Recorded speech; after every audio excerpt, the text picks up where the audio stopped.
one of the common tests that I've employed in the past was a possessed firefighter. And what I did when I interviewed him in my office, I had a glass of water, which simply looked like a simple glass of water that was left on a shelf, but it was holy water. The human person didn't know that. I knew that. When he came in, he sat down and I started putting down stacks of books. As I'm putting these down on the table in front of him, I'm controlling his eyes. And I know that he's wondering, what in heaven's name is this priest doing? In the course of which, I go to this glass on one of the shelves and I take my finger and I get the tiniest drop of water on my finger. And as I'm walking with the next stack towards the table, I fling it on his back. I don't fling it on his skin, I fling it on his clothing. So there's no human way that this individual can perceive what has just happened. And this particular individual shot up immediately in the air backwards, hissing like a cat. When you were an atheist, obviously you were a very skeptical person. How much of that skepticism transferred over when you became convinced that, Christianity is true, Catholicism is true? Every exorcist, if he's worth anything, is skeptical by nature. You have to be skeptical because exorcism itself, the state of being, exorcism is an illness. It's a spiritual illness, but it can resemble very much mental illness. Frankly, some people in the world are just so strange, foolish, needy, that they at times will even fake demonic oppression in order to receive attention. So you have three states that can appear very similar, that can exhibit very similar symptoms to actual demonic possession, mental illness, and fakery. And so it's the job of the exorcist to find out what is going on here. It's not just his job to identify whether the devil is here or not. We are pastors of souls. If someone has mental illness, I take it upon myself to help the person in that state. I'm not a physician. I'm not a psychologist or a psychiatrist. I can't treat the illness, but certainly I can help the person discover the illness and to receive a diagnosis from someone who is competent. And in so doing, I'm pastoring that soul. I'm giving care. I'm giving the care of Christ, the care of the church to that soul. And the same goes for somebody who is faking. I mean, will I be frustrated if I encounter somebody like that? Well, absolutely. But this person has his or her own illness. And if the person is helpable, I want to help the person coming out to come out of that state. So skepticism is our bread and butter. And we never take it as a given that someone who comes forward stating, I need the ministry of exorcism, that person is in fact possessed, right? We assume that the symptoms and the phenomena are rooted in natural causes. We make that as the default. But at the same time, and this is a mistake that I think many exorcists have made, it is entirely possible and in fact common for someone who is demonically possessed to also have mental illness. So these are not mutually exclusive states.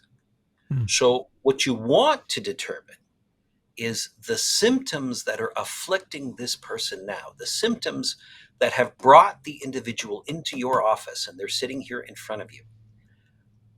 What is the cause of those? And so that is the diagnosis is what occupies most of our time. And we have different tests for that. But certainly you never only do psychological testing. You never only do medical analysis, right? The priest, the exorcist, is not a referral service. If somebody comes to the church and is asking for prayer, well, the first thing we do is not send them away to go to some other professional. That would be a scandalous thing to do. Somebody's is coming to you for help. Well, you help them. So I always will pray with such a person. Now, that person may exhibit demonic symptoms immediately. If there is a demon there, when somebody is praying, exorcist or not, if somebody has the faith of Jesus Christ and is praying, that prayer is repulsive to the demon. It is demon kryptonite, if we can speak that way. It causes him pain, and so he's going to react. He may react in he may react in a manner that is visible to me. He may not. He may react in a manner that is only visible or only sensed, if you will, by the victim in front of me seeking help. But there's going to be some kind of reaction. There may be no reaction. And if there's no reaction at this point, the probability is going to be very high and increasing by the second that the heart of the problem here is mental illness. Because when I pray, I am praying specifically against anything demonic.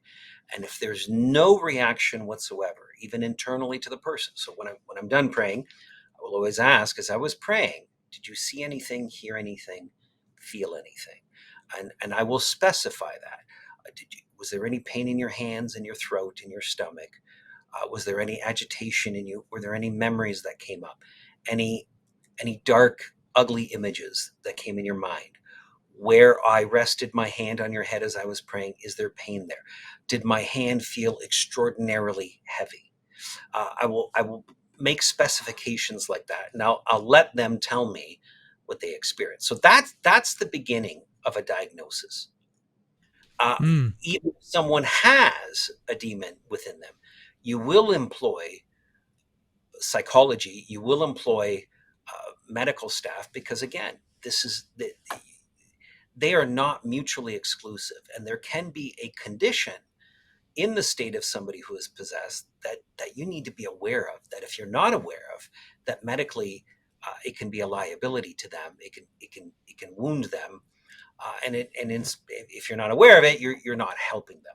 In my view, exorcists are not too unlike medical doctors in the sense of you look for symptoms, specific symptoms, and you'll make a diagnosis based on those symptoms. You also will have them, as you say, you'll run different tests, and you'll encourage them to get psychiatric testing and blood work done, and all sorts of things done to sort of rule out these natural causes. But I guess the question that I've got for you is, you say that you're a skeptic, and that you're not just, and that's every exorcist has got to be a skeptic in order to be a good exorcist. What are the indicators that you look for to come to a diagnosis of someone is either oppressed or possessed? What are the specific things that you look for, and then how do you make that determination as a skeptic? Sure. So the thing to understand is, if a demon is present in somebody, they may not be possessed. There's different grades of demonic hold that people can get themselves in. But what we're talking about is within a body, within an individual, that there is now a spirit that is not their own, that is present alongside theirs. And in order to understand the dynamic here, we need to understand what a human being is. A human being is not a body and a soul. It's not a body with a soul within it. We are bodies who are souls. We are ensouled bodies, if you will.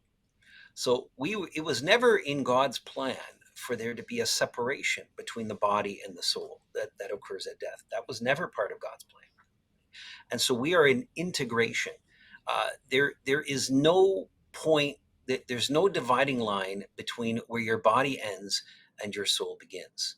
Right? That would be a fake artificial distinction. When you die, there is that separation, and it's definitive.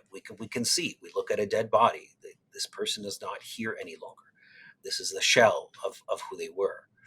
So when a spirit is present, he doesn't replace the soul of the person, but he can take over the animation of the body. And this is part of the mystery of God's creation. He created humans to be capable of possessing more than one spirit inside them, right? To be capable. This, in a sense, it's not surprising. Paul, in his epistles, identifies over and over again how we are members of Christ's body. We are limbs on the body of Christ. We're body parts on that body. And so what that means is Christ's spirit enters into us. And his spirit is exactly what we receive at baptism. We receive the same spirit of Christ. The spirit of God enters into us. That spirit is what makes us holy.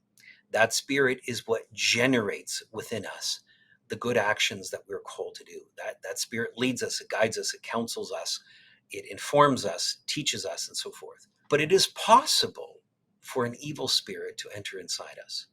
It's possible. And even if he's not inside us, he can be around us. Let's make another distinction so that we can get to a proper understanding, because that's what we're working towards. The devil is a fallen angel. He was created as an angel, same with all of the demons. They are fallen angels. But an angel is a being, is a spirit that has no body. So an angel is a reality, an intellectual reality. It is a spirit. Each angel is a person, but it is a person without a body. And so there is no physical limitations upon them. What does this mean? Well, an angel doesn't travel.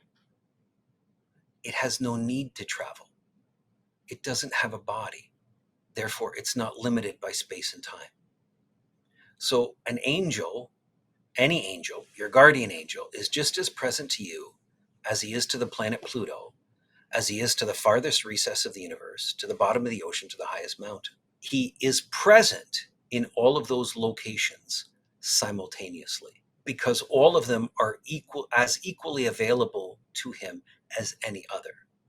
Right? So the first thing we need to do to understand the angelic reality, and by extension the demonic reality, is to get rid of the notion that angels travel, that they have that they have a physicality to them. Right? They don't. When we say a demon is inside somebody, he's not literally inside, because that would imply that he is contained within a body, right? That the body would somehow limit him, and that's not the case.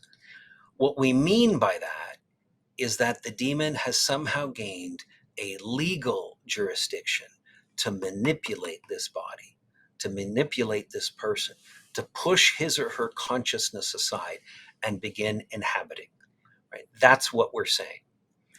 A demon is, angels were created with incredible intellects. Right? They are not limited by any physicality, so they don't learn the way that we learn. They learn, all the knowledge they have is gained through intuition. So we have to reason things out, right? We'll take two pieces of information, and if they are connected, we can deduce using syllogistic thinking, using reasoning. We can derive a conclusion. They don't have to engage in that process. Whatever they have, whatever information they possess, or whatever information that we normally would need to calculate, they have instantly at their disposal. So when we look at a clear blue sky in the summer, we see immediately the sky is blue. We don't have to reason that it's blue. It's immediate to us. Angels have all of their knowledge in this manner. For us to determine the thousandth digit of pi, the relationship of a circle, of the diameter of a circle to its circumference, we have to calculate that. An angel knows that instantly. Right? It's not even the fact that he calculates it. He doesn't have to calculate it. He knows it immediately. Right? This is the power of an angelic intellect. An angelic intellect has a perfect memory. Everything about you in your life, the angels witness. Anything that is observable, anything external, they know that. They know about you. They've spent your whole life studying you. So they have phenomenal information about you. And this is why they can exercise a temptation that's going to hit you right in between the eyes. Right? They're able to produce something that is maximally attractive to you based on your own makeup and your own composition. So all of this, angels function in this manner. demons function in this manner. When a demon is present in somebody, however, he has made himself subject at some level to the world of physicality. As long as he's present in this person, person X, my coming near person X and praying, he's going to feel it acutely. Right? And this is the way in which God has so structured reality, that in choosing to inhabit this person, he is choosing to accept the limitations on his own being. He's giving up his defenses in order to gain that person. And so what comes near the person that is holy, he's going to feel it acutely, right? So knowing this, an exorcist tries to do that very thing. So initially in an interview, I will pray with the individual and I'll observe reactions. I'm looking for reactions. They don't mean anything other than the person reported a reaction or I physically saw a reaction. They don't mean anything more than that. It doesn't mean to me, it doesn't, the conclusion cannot be made at this point that it was the devil or that it was mental illness per se or some other cause. I move into then testing in a manner that the person doesn't know, because there are three classical signs of demonic possession: knowledge of unknown languages, so languages a person has never been taught. And so I don't mean one or two words or a few phrases. I mean perfect knowledge of that language, that they can function and speak in it using perfect grammar, perfect sentences, and they can respond to questions. In other words, formulate a thought based on that knowledge, based on a knowledge that is theirs. Secondly, is knowledge of hidden and distant events, things that they couldn't possibly know. Like, for example, what is written word for word on the shopping list in your pocket, an extensive shopping list. Knowledge, if they're able to report back to you something you did at a certain time and place in your life, and no one was around to witness it, you've never told anyone else, but they have that knowledge. Well, they have knowledge of the occult, knowledge of what is hidden, right? That it surpasses the power of human nature to know that. And thirdly, it is a display of superhuman strength, a power that is simply beyond the capability of a human person. A 120-pound woman cannot pick up and throw across the room a 300-pound man. Like that just doesn't happen. But if it does happen, now you have a display of the supernatural that has been shown, and you can't. Nothing in the natural provides an explanation for that. So you've got to leave the natural and enter into the supernatural to give the explanation. When I pray subsequently, I'm looking for these three things. Now, because somebody comes up to an exorcist asking for help, I think I have the devil. I think the devil is after me. Can you help me get rid of him? So you can't, just as you can't accept that as fact that what they're saying is true, neither the fact that they have the devil or necessarily that they even want to get rid of him. Right? You can't presume either one of those merely because somebody tells you. You have to now apply a testing that is beyond the human subject's perception. You have to be testing them without they know that they're being tested. And how do you do that? Well, one of the common tests that I've employed in the past, and I'm thinking about one case, the next podcast that I have coming out in my series, the Exorcist Files, it involves this case, and it was a possessed firefighter. And so what I did when I interviewed him in my office, I had a glass of water, just like this, like I'm drinking out of now, and I put it on top of a shelf on one of my bookcases, one of the many bookcases that line my office. It simply looked like a simple glass of water that was left on a shelf, but it was holy water. The human person didn't know that. I knew that. when he came in, he sat down, and I just created simple conversation with him. And then, I asked him a question that necessitated a story to be told, so that he was going to be talking for a while. And as I did that, I said, keep talking. And I just went to my shelves and I started putting down stacks of books. And those books ranged on various topics, the spiritual topics, religious topics, theology, and so forth, but just strange and out of place things. For example, the 2002 Baltimore Orioles yearbook, a book on how to drywall your basement, and so forth, interspersed with these other titles. Why am I doing that?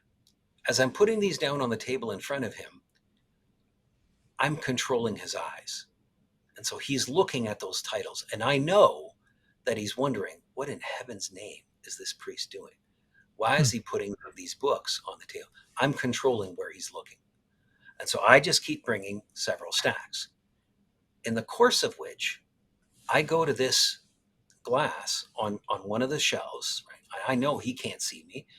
I have my back turned to him, but I know he has his back turned to me as well. And he's looking at what I just put down on the table. And I take my finger and I get the tiniest drop of water on my finger. And as I'm walking with the next stack towards the table, I fling it on his back. I don't fling it on his skin. I fling it on his clothing. So there is no human way that this individual can perceive what has just happened. And this particular individual shot up immediately in the air backwards, hissing like a cat. And I didn't have the individual any longer. Now it's the demon speaking. So what I did in that moment is I established knowledge of the occult, knowledge of the hidden. There is no way on a human level that he could know I just put holy water on him. There's no way. And there'll be other tests of this sort as well. I don't really like to go into those tests because those are the tools in our toolbox. And so if they become public, they cease being effective as tools. So, but that gives you an example of the kind of testing that we will do. Have you ever had personal experience with someone knowing these ancient language or other languages, being fluent in them? I have,